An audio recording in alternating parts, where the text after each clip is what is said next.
Yan, ito rin, ano na rin to.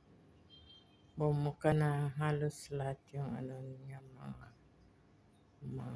bulaklak. Yung iba, umpisa na umitim.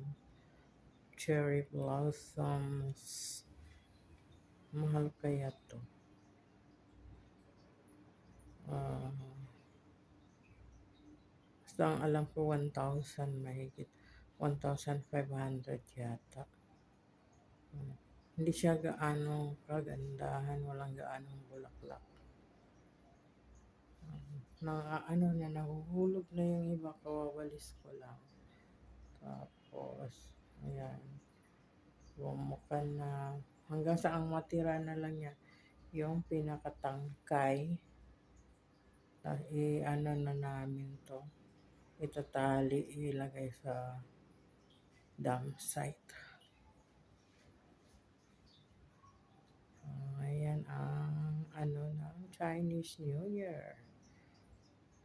Once a year lang naman kasi. Hindi pa pinalatan yung ano, pomelo.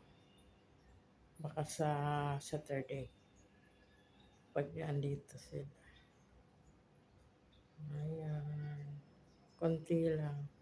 Pakurikutan na ngayon. Dati punong-puno yung table na yan. Kasi maraming nagre-regalo kay Lola dati. Ngayon wala na. Wala nang laman yung table. Okay. Ayan, papunta ka na rin sa pagtapon. Kaya video na kita bago ka mawala dito sa bahay.